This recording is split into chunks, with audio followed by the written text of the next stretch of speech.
하나님 말씀을 보겠습니다. 갈라디아서 2장입니다. 갈라디아서 2장 16절 한 절만 보겠습니다. 갈라디아서 2장 16절 우리 함께 한 목소리로 봉독하겠습니다.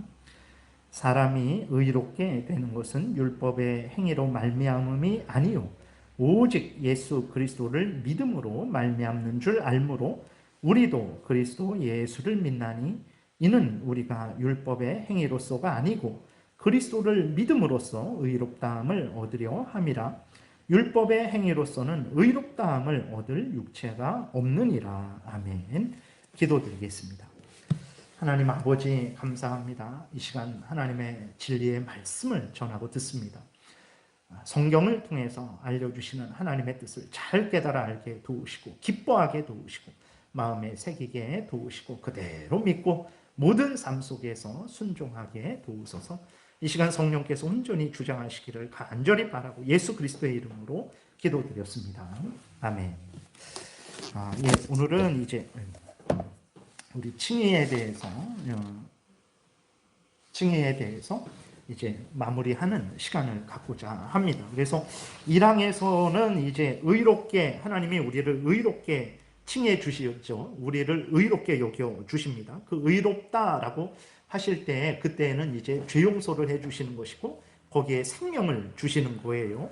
근데 하나님께서 우리를 의롭다, 너는 죄가 없다, 너는 영생을 가졌다라고 이렇게 우리에게 은혜를 내려 주실 때 우리가 의롭기 때문에 의롭다 여겨주는 것 아닙니다. 우리는 예수를 지금 30년, 50년 믿었는데도 불의하죠. 하나님, 우리가 의롭기 때문에 의롭다 여겨주는 것도 아니고 우리가 순종을 잘해서 공로를 세워서 우리가 의롭게 되는 것도 아니죠. 왜 하나님이 우리를 의롭게 여겨주십니까?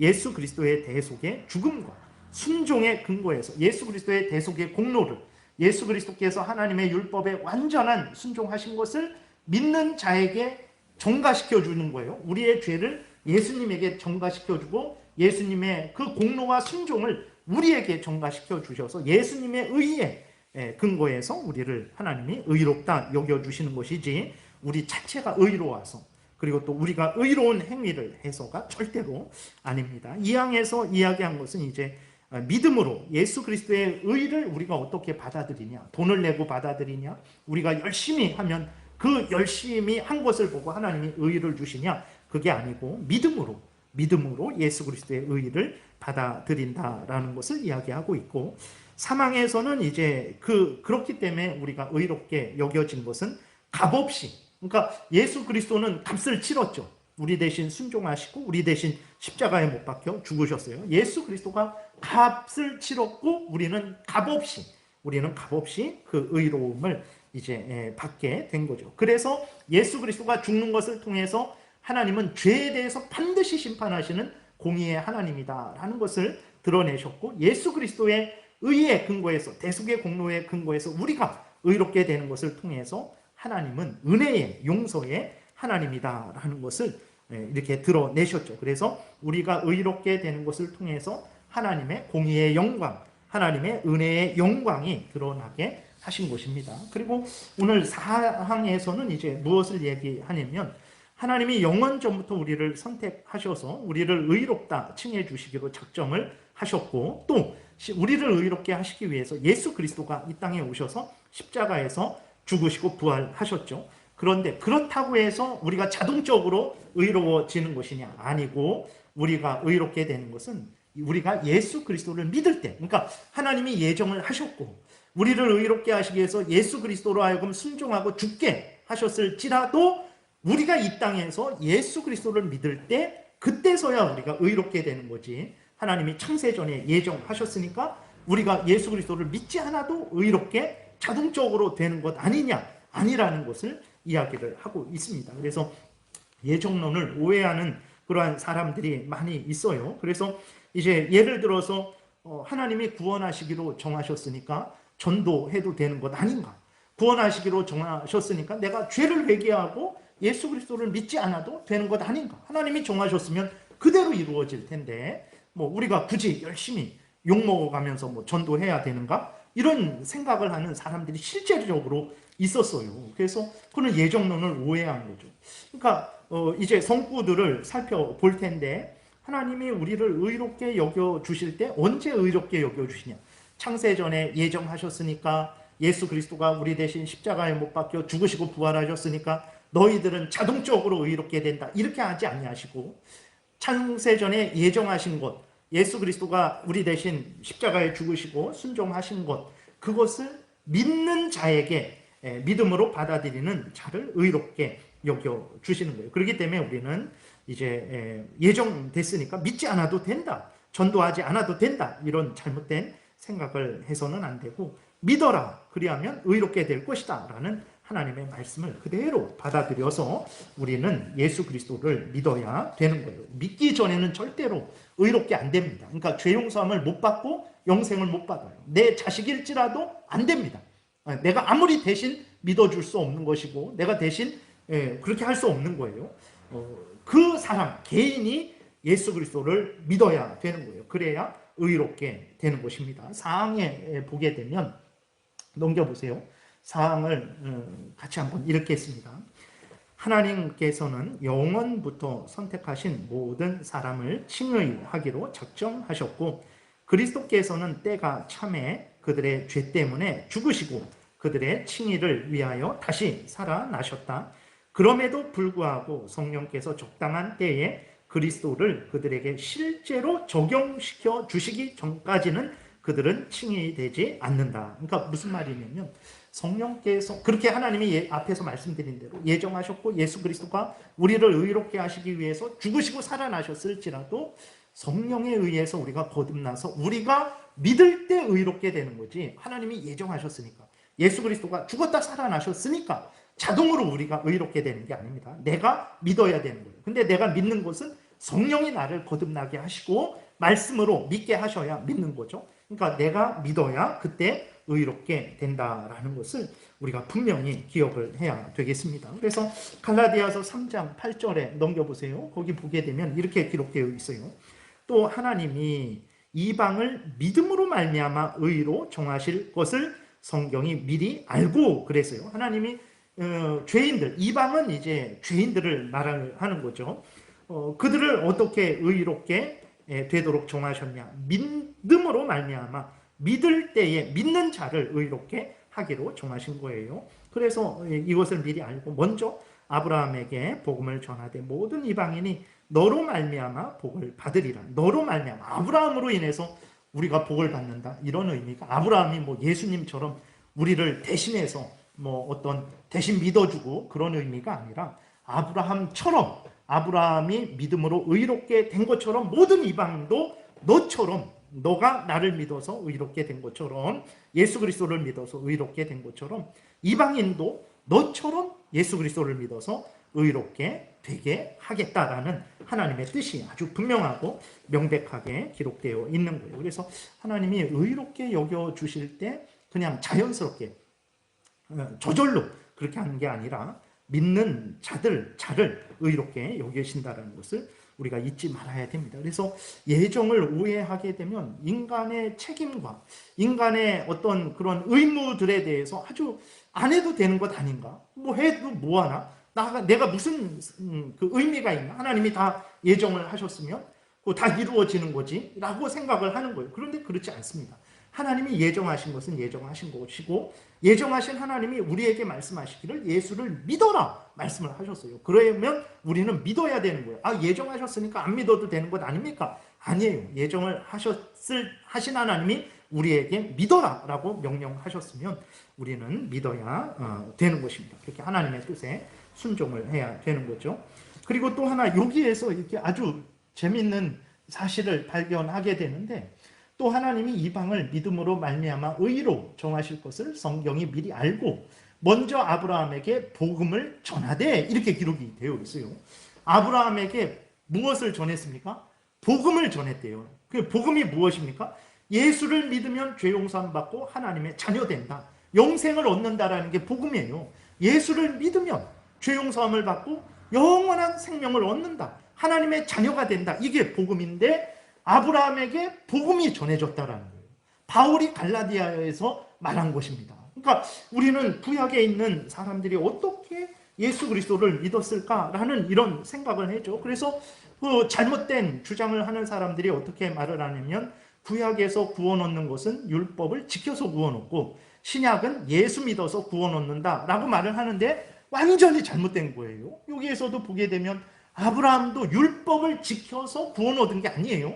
하나님을 믿어서, 예수 그리스도를 믿어서 의롭게 된 것이고, 갈라디아, 지금 이 바울의 편지를 받고 있는 갈라디아 교회들도 아브라함처럼, 갈라디아는 이방입니다. 지금의 터키 지역에 있는 사람들인데, 그러한 사람들도, 이방인들도 아브라함이 예수를 믿어서, 복음을 듣고 예수를 믿어서 의롭게 된 것처럼 신약 때의 사람들도 예수를 믿어서 의롭게 된 거예요. 그래서 구약이 율법을 지켜서 의롭게 된다? 절대로 아니라는 것을 우리가 분명히 깨달아야 되겠습니다. 그래서 아브라함에게 복음이 증거됐대요. 다시 말해서 예수 그리스도가 증거됐다라는 것입니다. 어떻게 그럴 수 있었는가? 하나님이 창세기 3장 15절에 여인의 후손, 뱀의 머리를 깨트릴 여인의 후손, 바로 예수 그리스도를 약속을 해주셨죠. 그 약속이 계속해서 하나님의 택한 백성들에게 전해진 것입니다. 그리고 구약에 하나님이 제사를 드릴 때 짐승을 잡아서 피를 흘리죠. 그러니까 내가 죽어야 되는데 짐승을 죽이는 거예요. 그것을 통해서 예수님이 나 대신 죽는다라는 그 대속의 죽음을, 예수 그리스도가 우리 대신 죽는 대속의 죽음을 이제 알려주신 것입니다. 그렇기 때문에 구약 사람들도 분명히 예수 그리스도 복음을 전해 받았다라는 것을 우리가 분명히 믿어야 돼요. 그러니까 예수 그리스도가 있는데 구약에서는 이제 제사 드리는 것, 절기 드리는 것, 뭐 유월절 어린 양 이런 것을 통해서 예수 그리스도를 소개받고 예수를 믿은 거고, 신약 때인 우리는 지금 예수님을 우리 앞에서 보고 있습니까? 아니에요. 어떻게 예수님을 알게 됐습니까? 우리는 이렇게 설교를 통해서, 세례와 성찬을 통해서 예수님을 소개받고 예수님을 믿는 거예요. 그러니까 뭐 우리는 예수님을 믿는 게 당연하고, 구약 때는 예수님을 믿는 것이 이상하고 그 예수님을 믿을 수 없다라고 생각하면 안 됩니다. 예수님을 소개하는데 구약 때에는 절기와 제사 드리는 것을 통해서, 짐승의 죽음을 통해서, 유월절 뭐 어린 양을 통해서, 이런 것들을 통해서 예수님을 소개한 거예요. 신약 때에는 이제 이렇게 성경 말씀을 전하고 세례와 성찬을 행하는 것을 통해서 예수님을 소개하는 것이라는 것을 우리가 잊지 말아야 됩니다. 그래서 요한복음 5장 39절에 아주 분명하게 말씀을 하고 있죠. 너희가 성경에서 영생을 얻는 줄 생각하고 성경을 연구하거니와 이 성경이 곧 내게 대하여 증언하는 것이니라. 여기서 말하는 성경은 구약 성경이에요. 그러니까 예수님이 오셨을 때 아직 신약 성경은 이 마태, 마가, 이 계시록까지 이것은 완성되지 않았어요.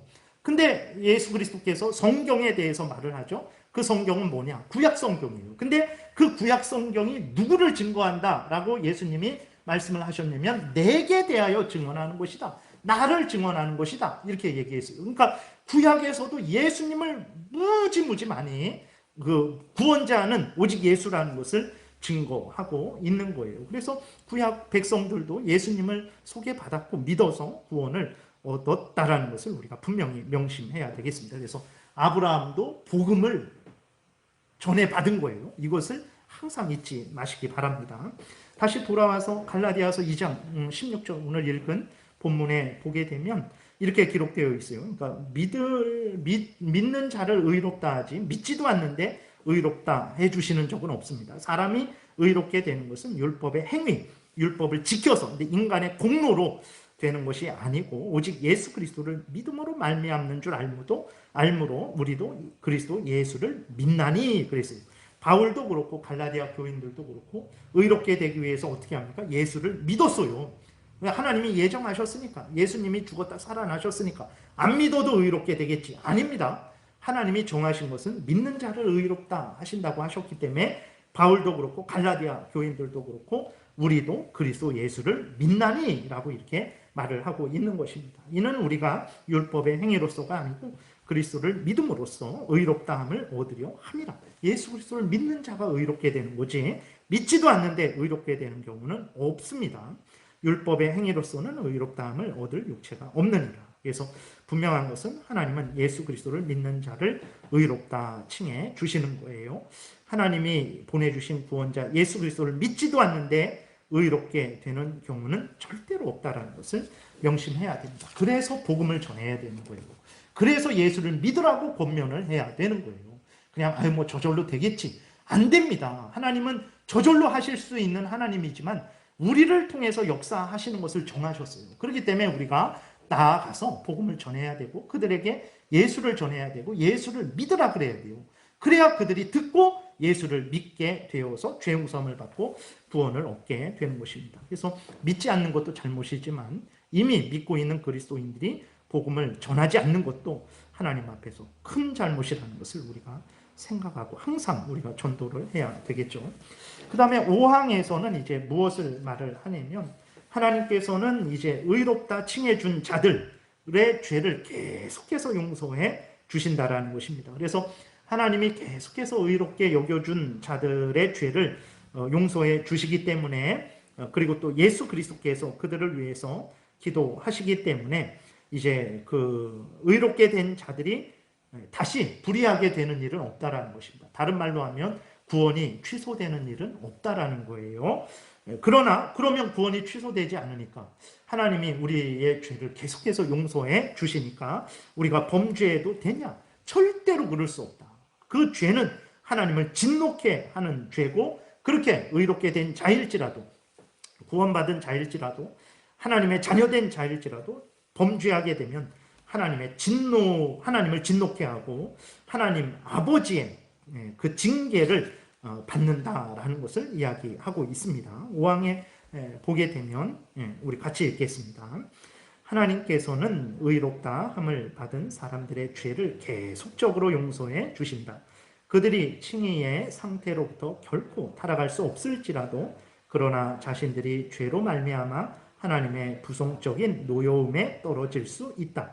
이 경우에 그들이 자신을 낮추며 죄를 고백하고 용서를 구하고 믿음과 회개를 새롭게 하기 전까지는 하나님의 얼굴의 빛이 그들에게 회복되지 않을 수도 있다. 그러니까 무슨 내용이냐면 이제 예수 그리스도를 믿는 자를 의롭다 칭해 주셨죠. 우리가 다 의롭게 된 자들입니다. 우리가 예수 그리스도를 다 믿잖아요. 예수 그리스도를 믿어요. 근데 죄를 범하지 않습니까? 죄를 범해요. 의롭게 하나님의 자녀가 됐고 의롭다 여김을 받았는데 죄를 범해요. 하나님이 이미 의롭다 한 우리들이 죄를 범할 때 어떻게 하실까요? 그 의롭다한 것을 취소시키실까요? 다른 말로 하면 구원을 취소시키실까요? 다른 말로 하면 하나님의 자녀를 취소시키실까요? 그러지 않습니다. 그러지 않는다라는 거예요.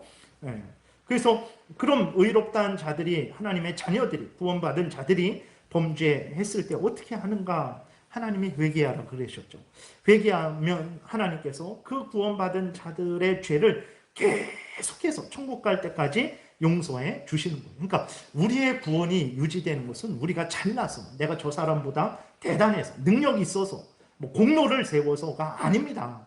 하나님이 끊임없이 예수 그리스도 안에서 우리의 죄를 용서해 주시고 또 용서해 주시고 또 용서해 주셔서 우리가 천국에 가는 거지 내가 어떤 공로를 세워서 천국에 가는 것이 아니라는 것을 우리가 명심을 해야 됩니다. 그래서 아니 그게 진짠가? 의롭게 된 자들이 범죄하는가? 범죄해요.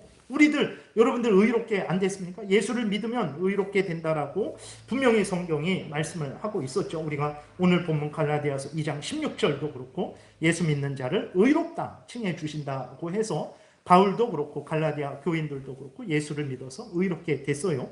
우리들도 마찬가지죠. 우리들도 예수 그리스도를 믿어서 의롭게 되었습니다. 근데 우리들이 범죄해요. 범죄하잖아요.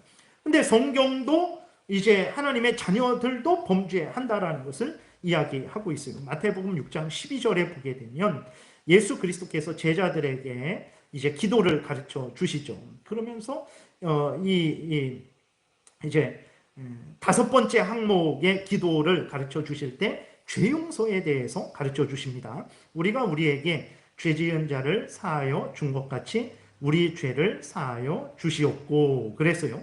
우리가 우리에게 죄 지은 자를 사해 주었으니까 우리의 죄를 사해 달라 그거 아닙니다. 뭐 우리가 우리에게 섭섭하게 한 사람들 모두를 용서했습니까? 아니에요.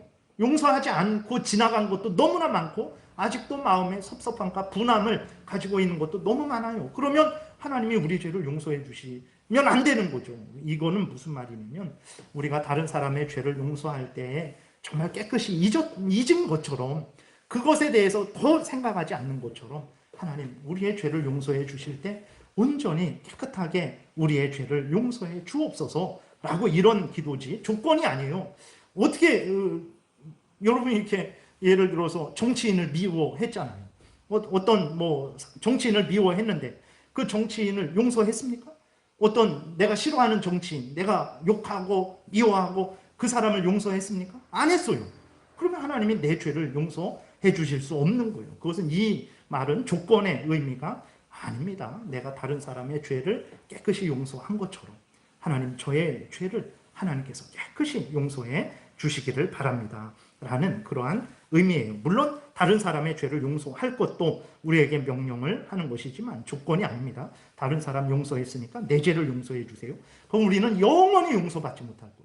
섭섭한 사람, 뭐 조금 뭐 그런 것 우리가 항상 다 용서하지 않기 때문에 그래요. 근데 중요한 것은 뭐냐면 마태복음 6장 12절에서 우리가 우리에게 죄 지은 자를 사하여 준 것이 우리 죄를 사하여 주시옵고, 이 우리 죄를 사하여 주시옵고라고 기도하는 사람들이 누굽니까? 예수님이 누구에게 이 기도를 알려주시는 것입니까?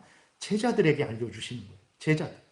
제자들은 하나님의 사람들입니다. 그들은 이미 구원받은 사람들이에요.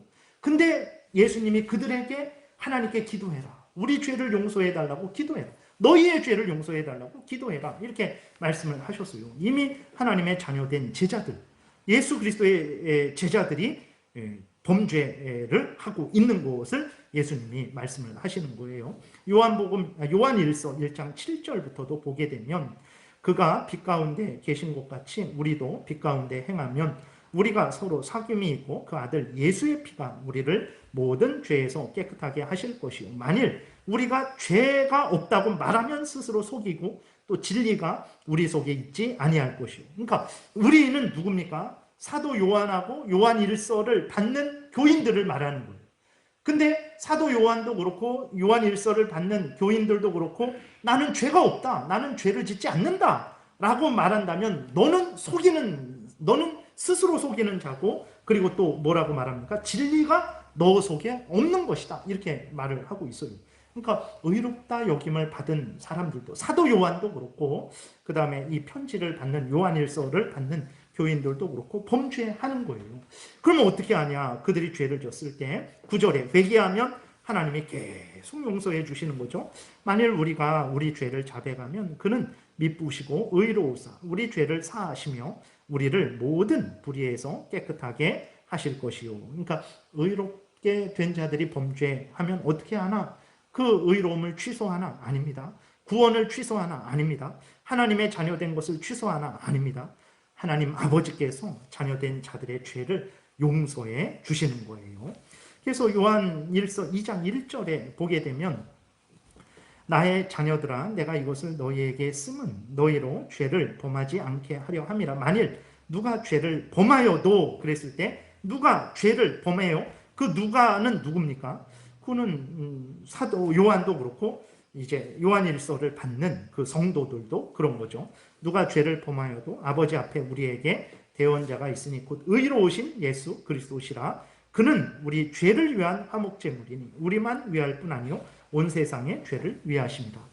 하나님의 자녀된 우리들이 범죄했을 때 하나님이 예수 그리스도에 의해서 그 공로에 근거해서 우리의 죄를 계속해서 용서해 주시고, 그리고 또 예수 그리스도께서 우리를 위해서 기도하시는 거예요. 우리가 범죄했을 때 하늘에서 예수 그리스도께서 우리를 위해서 하나님 앞에 기도해 주시는 거예요. 우리의 죄의 용서를 위해서 기도해 주신다는 것입니다. 그래서 그렇다고 우리가 그러면 범죄해도 되는가? 절대 그러지 않죠. 우리가 범죄하면 안 됩니다.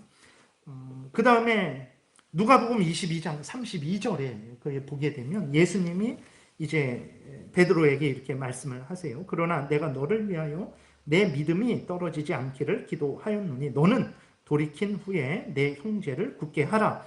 예수 그리스도께서 베드로만 위해서 기도해 주시는가? 그러지 않습니다. 베드로를 위해서 기도해 주셨고 오늘 우리들을 위해서도 기도해 주세요. 우리의 믿음이 떨어지지 않도록 계속해서 기도해 주세요.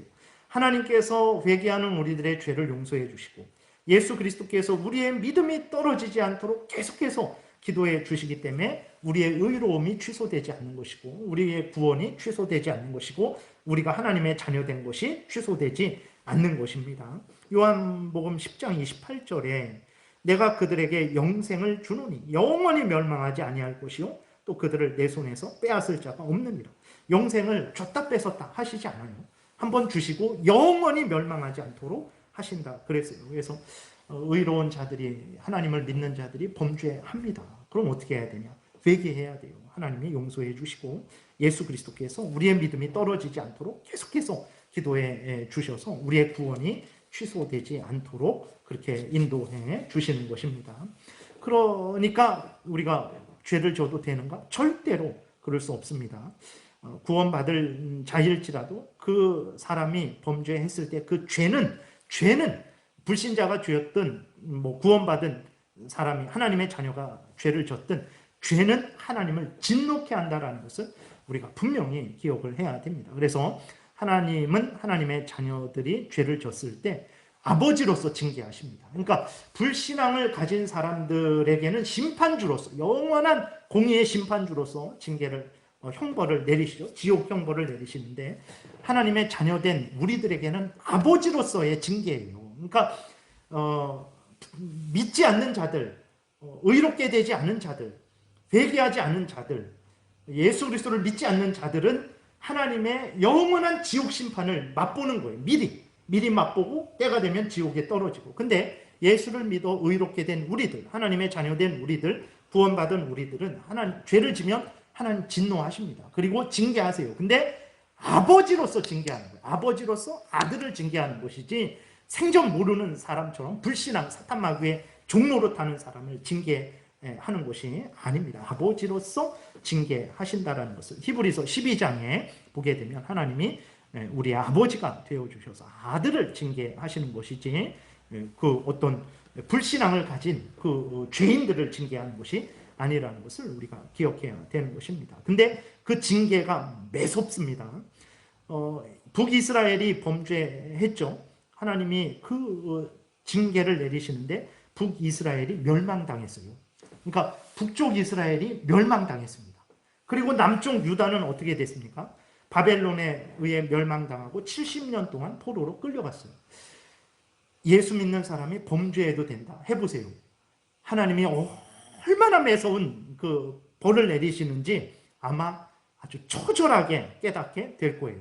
하나님 아버지로서의 징계지만 그 징계는 매섭습니다. 북이스라엘이 멸망당했고 남유다는 바벨론에 의해 멸망당했고 70년 동안 포로로 끌려가는 징계를 당했다는 것을 기억하고 두려워해야 됩니다. 우리가 짓는 죄든 불신앙인이 짓는 죄는 하나님을 진노케 하고 형벌을 초래한다는 것을 명심해야 됩니다. 그래서 시편 89편의 31절 내가 내 율례를 깨트리며 내 계명을 지키지 아니하면 하나님이 이제 그 하나님의 자녀들에게 말을 하는 거죠. 내 율례를 깨트리며 내 계명을 지키지 아니하면 내가 회초리로 그들의 죄를 다스리며 채찍으로 그들의 죄악을 벌하리로다. 이렇게 분명히 말씀하고 있어요. 그래서 재앙이 있을 때 돌아봐야 됩니다. 첫 번째로는 내가 범죄한 게 무엇일까? 내가 보니까 나는 의롭단 말이에요. 그래서는 안 되고 하나님의 십계명을 늘 근거로 성경 말씀을 근거로 나를 봐야 돼요. 그래서 십계명 첫 번째부터 네 번째 구체적으로 다섯 번째부터 열 번째 구체적으로 또 크게는 마음과 뜻과 정성과 목숨을 다해서 하나님을 사랑하는 것 그리고 크게는 내 이웃을 내 몸과 같이 사랑하는 것 그러한 모든 하나님의 명령을 내가 잘 지키고 있는지 제일 먼저 그것을 점검해야 되는 것입니다. 그래서 하나님이 연단을 위해서 하나님을 더 의지하게 하기 위해서 하나님의 아픔을 당하는 사람들을 이해하고 그들을 위로하게 하기 위해서 또 사탄 마귀의 어떤 공격에 의해서 재앙을 당하기도 하지만 우리가 범죄했기 때문에 그 범죄의 기준은 내가 나를 볼 때의 기준이 아니라 십계명을 기준으로 성경 말씀을 기준으로 살펴야 되는 것입니다. 그래서 하나님이 범죄한 우리들에게 회초리로 채찍으로 죄악을 벌합니다. 근데 33절에 그러나 나의 인자함을 그에게서는 다 거두지는 아니하며 나의 성실함도 패하지 아니하겠다. 그래서 다윗이 얼마나 그 끔찍한 죄를 졌습니까? 근데 하나님께서 다윗을 용서하세요. 왜 그러냐? 다윗이 대단해서 그렇습니까? 아닙니다. 그냥 하나님이 그를 사랑하셔서, 그를 구원하셔서, 그를 하나님의 자녀 삼아 주셔서 그를 용서하시는 거죠. 그런데 매서운 채찍을 내리치셨어요. 시편 51편 7절에 무술초로 나를 정결하게 하소서 내가 정하리이다. 죄짓고 이제 바세바와 죄짓고 회개하는 거죠. 무술초로 나를 정결하게 하소서 내가 정하리이다. 나의 죄를 씻어 주소서 내가 눈보다 희리이다. 내게 즐겁고 기쁜 소리를 들려주시사 주께서 꺾으신 뼈들로 하나님께서 다윗을 징계하시는데 어느 정도로 징계하셨냐? 뼈를 꺾으셨다 그랬어요. 여러분 생각해 보세요. 뼈가 꺾어졌어요. 얼마나 고통스럽고 괴롭겠습니까? 그러한 무서운 징계를 내리셨어요. 절대 그리스도인이라고 뭐 구원이 취소되지 않으니까 죄를 져도 된다. 정말 다시는 그런 말이 우리의 입 밖에서 나오지 않도록 하나님께서 매서운 징계를 내리실 것입니다. 다윗의 뼈를 꺾으셨다 그랬어요. 9절에 주의 얼굴을 내 죄에서 돌이키시고 내 모든 죄악을 지워주소서. 하나님께서 그 죄악을 엄밀하게 살피는 거예요. 세상에서 경찰이 와서 우리를 조사하고 검찰이 우리를 조사할 때도 두려운데 살아계신 하나님께서 그 죄를 살피시면 얼마나 두렵겠습니까? 10절 하나님이여 내 속에 정한 마음을 창조하시고 내 안에 정직한 영을 새롭게 하소서. 나를 주 앞에서 쫓아내지 마시며 주의 성령을 내게서 거두지 마소서. 진짜 거두지 않고 쫓아내지 않죠. 그러나 나를 쫓아내고 내가 하나님으로부터 버림받았구나. 성령이 나를 떠났구나. 그 얼마나 두렵습니까? 다른 돈이 없고 건강이 없고 아무것도 없어도 하나님이 나를 버리지 않았구나. 성령이 내 안에 계시구나. 그러면 안심이 되는데 성령이 나를 떠나고 하나님이 나를 버리셨다고 했을 때 얼마나 두렵겠습니까? 실제로 그러지는 않지만 그러한 두려움을 느끼게 하시는 거예요. 얼마나 그렇기 때문에 죄를 졌을 때 하나님이 자녀들을 징계하시는데 매서운 징계를 하신다는 것을 잊지 말고 죄를 미워해야 됩니다. 12절 주의 구원의 즐거움을 내게 회복시켜 주시고 자원하는 심령을 주사 나를 붙드소서. 구원 받은 것 얼마나 기쁩니까? 안심이 됩니까? 근데 그 구원이 취소된 것처럼 그 구원으로 인한 즐거움을 누리지 못하게 하신다라는 거예요. 그래서 절대로 그리스도인들은 범죄하면 안 돼요. 하면 속히 회개해야 됩니다. 고린도전서 11장에서는 고린도 교인들이 성찬을 더럽혔어요. 믿음으로 참여하지 않고 부자와 가난한 자를 나누어서 부자는 가난한 자를 멸시하고 가난한 자들은 부자들을 멸시하고 그렇게 원망하고 불평하고 그래서 성찬을 더럽혔어요. 성찬을 하면서 우리가 서로 미워하고 험담하고 그렇게 한다? 그거는 진짜 예수 그리스도의 살과 피를 모독하는 거예요. 나에게 예수 그리스도의 살과 피에 참여하게 하신 하나님께서 예수 그리스도께서 저 사람에게도 예수 그리스도의 살과 피를 영적인 양식되도록 성령을 통해서 먹이신단 말이에요. 근데 성찬을 하면서 내가 저 사람을 미워한다? 그거는 정말 예수 그리스도의 살과 피를 모독하는 거죠. 그러한 일들이 고린도 교회에 있었던 거예요. 어떤 형벌을 내리셨습니까? 그러므로 너희 중에 약한 자, 그들을 약하게 하셨어요. 병든 자, 그들에게 병을 주셨어요. 잠자는 자, 그들의 생명을 앗아가시기도 하셨어요. 생명을 거두기도 하셨습니다. 그러니까 하나님을 너무나 두려워서 벌벌 떨고 그러면 안 되죠. 그러나 반대로 그렇다고 해서 하나님을 우습게, 하찮게, 사람보다도 하나님이 아시겠어? 내 사정이 이런데, 어쩔 수 없지. 하나님을 우습게 생각하면 안 됩니다. 고린도 교인들이 성찬을 우습게 생각해서 더럽혀서 약해지고 병들고 죽었다라는 것을 기억해야 됩니다. 그러니까 하나님의 그 부성애적인 징계가 이러한 매서운 징계라는 것을 우리가 분명히 기억을 해야 되는 것입니다. 그래서 그리스도인이 되었다고 칭의가 취소되지 않는다고 죄를 져도 주장하는 자들은 사탄 마귀의 종로로 타는 자들입니다. 그들은 이단이에요. 하나님의 엄미하신 심판을 받게 될 것입니다. 죄 용서받고 의롭게 된 자들은 더더욱 죄를 미워하고 버리고 하나님을 사랑하고 하나님의 뜻대로 살아가야 되는 거예요. 그 다음 6항에서는 이제 무엇을 말하냐면 구약시대의 그 신자들의 칭의, 구원, 그것은 신약 시대의 신자들의 칭의와 구원과 동일하다. 6항에 보게 되면 같이 읽겠습니다. 구약 시대의 신자들의 칭의는 모든 면에서 신약 시대의 신자들의 칭의와 하나이며 동일하다. 그러니까 앞에서 말씀드렸죠. 아브라함이 의롭게 된 거 갈라디아 교인들 바울과 다른 방식이 아닙니다. 아브라함도 믿어서 갈라디아 교인들과 바울도 믿어서 의롭게 된 거예요. 누구를 믿었냐? 다른 무엇을 믿었냐? 아닙니다. 아브라함에게도 복음이 예수 그리스도가 증거돼서 아브라함도 예수 그리스도를 믿은 거예요. 바울과 갈라디아 교인들도 예수 그리스도를 믿은 것입니다. 그래서 구약에 믿는 자들도 믿는 자들과 신약에 믿는 자들이 똑같은 예수 그리스도를 믿은 것이고, 구약에서 의롭다함을 받은 자들, 하나님의 자녀된 자들도 신약에서 의롭다함을 받은 것과 똑같은 것이라는 것을 기억해야 됩니다. 그래서 왜 그러냐면, 어떤 사람들이 있냐면 앞에서 말씀드렸듯이 구약은 율법을 지켜서 구원을 얻고 신약은 이제 예수를 믿어서 구원을 얻는다. 그러면 구약과 신약이 다른 거예요. 구약을 뭐하러 봅니까? 예수를 믿지 않는 사람들의 행동을 뭐하러 본받습니까? 그들은 버리면 되죠. 구약을 말라기까지 이 성경에서 뜯어버려야 돼요. 아니, 예수를 믿는 사람들도 아닌데 우리가 뭐하러 그 아브라함에 대해서 모세에 대해서 그런 구약 성경을 이제 우리가 읽고 설교를 합니까? 예수를 믿는 사람들도 아닌데 그렇게 되는 거예요. 그러니까 구약은 율법을 지켜서 구원 얻고 신약은 예수를 믿어 구원 얻는다라는 말이 아무것도 아닌 것 같지만 구약 성경을 버리게 해요. 아브라함과 우리가 다른 사람들이다라고 그렇게 생각하게 하는 거죠. 완전히 잘못된 주장입니다. 아니면 또 구약의 구원은 아직 미완성이고 불완전하고 신약의 구원이 완전한 구원이다. 이렇게 말하는 사람들이 있어요. 절대 그렇지 않습니다. 우리가 갈라디아서에서 우리가 살펴봤던 대로 아브라함에게도 복음이 증거된 거예요. 우리도 복음이 증거된 것입니다. 아브라함도 예수를 믿어 의롭게 된 거예요. 우리도 예수를 믿어 의롭게 된 것입니다. 아브라함이 얻은 구원, 우리가 얻은 구원과 동일한 구원이라는 것을 우리가 잊지 말아야 됩니다. 그래서 구약의 하나님이 신약의 하나님과 다릅니까? 아니에요. 삼위일체 하나님, 동일하신 하나님이에요. 구약의 구원자가 신약의 구원자가 다릅니까? 아니에요. 오직 우리 구주 예수 그리스도가 구약의 또 구원자, 신약 때도 구원자입니다. 아담이 타락한 이후부터 항상 예수 그리스도만이 구원자였어요. 아브라함이 구원 얻는 방식은 율법을 지켜서 행위를 통해서 구원 얻었습니까? 아니에요. 믿음으로 구원을 얻었습니다.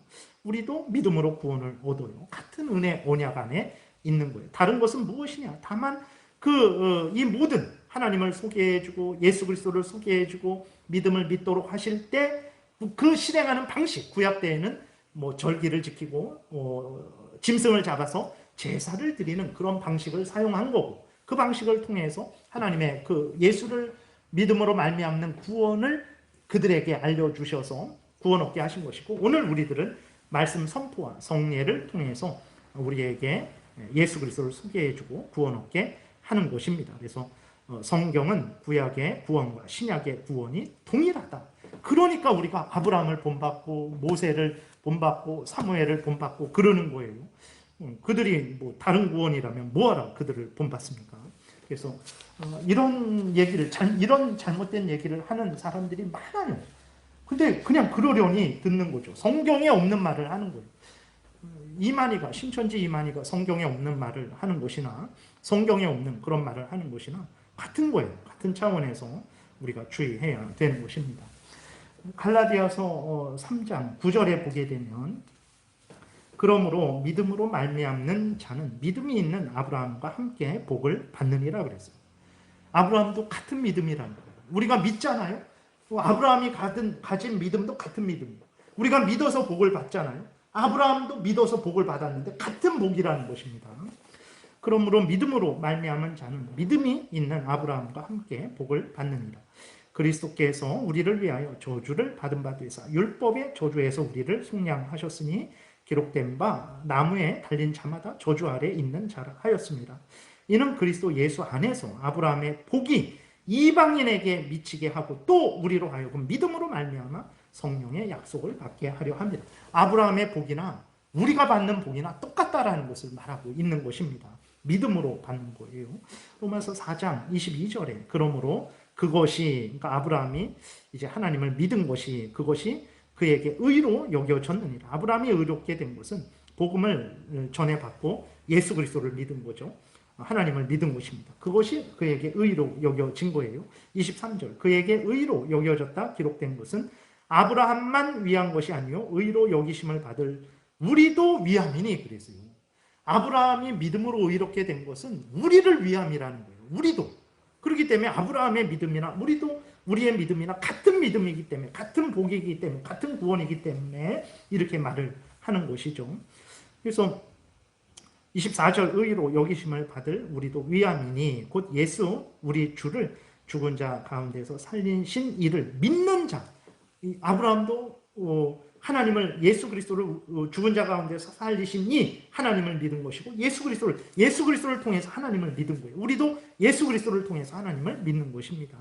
25절 예수는 우리가 범죄한 것 때문에 내줌이 되고 또한 우리를 의롭다 하시기 위하여 살아나셨느니라. 그래서 예수를 믿어야 돼요. 예수님이 우리를 대신해서 죽으시고 순종하셔서 우리를 믿는 자를 의롭게 하시는 거예요. 믿지 않는 자는 절대 의롭게 되지 않는다는 것을 기억을 해야 됩니다. 그 다음에 히브리서 13장 8절에 보게 되면 그리스도는 어제나 오늘이라 영원토록 동일하시다. 예수 그리스도는 구약 때에도 죄인들의 구원자였어요. 지금도 구원자고 앞으로 예수님은 언제 오실지 모르지만 뭐 예를 들어서 1000년 있다 오신다고 그 1000년 후가 지나도 여전히 예수님은 죄인들의 구원자입니다. 예수님은 항상 죄인들의 구원자예요. 그렇기 때문에 구약은 율법을 지켜서 구원하고 신약은 예수를 믿어 구원 얻는다라는 그러한 성경에 없는 말을 해서는 안 되는 것입니다. 그렇지 않으면 우리가 성경을 성경으로 대하지 못하고 구약을 버리게 되는 거죠. 믿음의 조상들을 이제 우리가 무시하게 되는 거예요. 그러면 신구약이 깨지게 되는 것이고 신약만 가지고 신앙생활을 하게 되는 거예요. 잘못된 신앙생활이 되는 것이죠. 여기까지 해서 우리가 칭의에 대해서 마무리하겠습니다. 기도드리겠습니다. 살아계신 하나님 아버지 감사합니다.